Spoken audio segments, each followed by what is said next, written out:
સમાચારમાં આગળ વાત કરીશું આણંદથી। આણંદના પીપળાવ ખાતે આવેલ આશાપુરી માતાજીની દર્શનમાં ચૈત્રી નવરાત્રી દરમિયાન મોટી સંખ્યામાં ભક્તો દર્શન માટે ઉમટી પડ્યા હતા, પરંતુ ગેસની અછતને કારણે મંદિરનું ભોજનાલય હાલ બંધ રાખવામાં આવ્યું હતું, જેના કારણે માઈ ભક્તો મહાપ્રસાદથી વંચિત રહ્યા હતા। સોજિત્રા તાલુકાના આ પૌરાણિક ધામમાં દર વર્ષે ચૈત્ર માસ દરમિયાન ભક્તોની ભારે ભીડ જોવા મળી રહી છે, પરંતુ હાલ ભોજન વ્યવસ્થા બંધ હોવાથી ભક્તોમાં નિરાશા જોવા મળી રહી હતી। હાલ મંદિરનો થાળ પણ પૂજારીઓ પોતાના ઘરેથી બનાવીને લાવી રહ્યા હોવાનું જાણવા મળી રહ્યું છે। જે પીપળાવ આશાપુરી ધામે ભોજનાલય બંધ જોવા મળી રહ્યું હતું, જેમાં ભક્તો મહાપ્રસાદથી વંચિત રહ્યા હતા।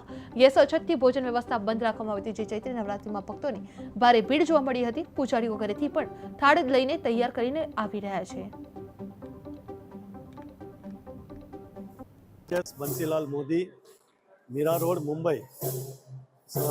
આણંદ જિલ્લો, તાલુકો સોજિત્રા, પીપળાવ ગામ, આશાપુરી માતાના દર્શને ચૈત્ર મહિનાના હિસાબે દર્શન કરવા અહીંયા આવ્યા છે અને ખૂબ સારો લાભ મળ્યો છે। અને અહીંયા આગળ અમને દર્શન કરીને બહુ હર્ષ ઉલ્લાસ થયો છે અને માતાજી બધાને રક્ષણ કરે।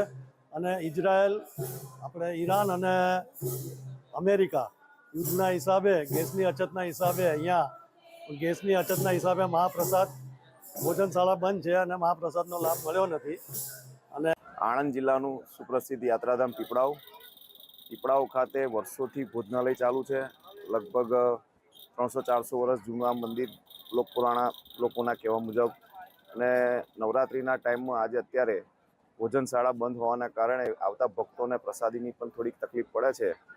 અને ગેસ આ યુદ્ધ ચાલે છે ઈરાનનું ને એના કારણે, તો ગેસની અછતને લીધે અત્યારે ભોજનાલય બંધ છે। એના લીધે ભાવિક ભક્તોને પણ પ્રસાદીની તકલીફ પડે છે। માતાજીને જે થાળ ધરાવવામાં આવે છે એ પણ અત્યારે પૂજારીના ઘરેથી થાળ બનાવવામાં આવે છે। એટલે આગળ પણ રજૂઆત કરવામાં આવી છે ચેરિટી કમિશનરને, વહીવટદારશ્રીને, કે વહેલામાં વહેલી તકે ગેસની સુવિધા થાય અને ભક્તોને પ્રસાદી ફરી મળતી થાય એવા પ્રયત્નો કરવામાં આવે એવી અમારી રજૂઆત છે। હા, રાજેશ બંસીલાલ મોદી,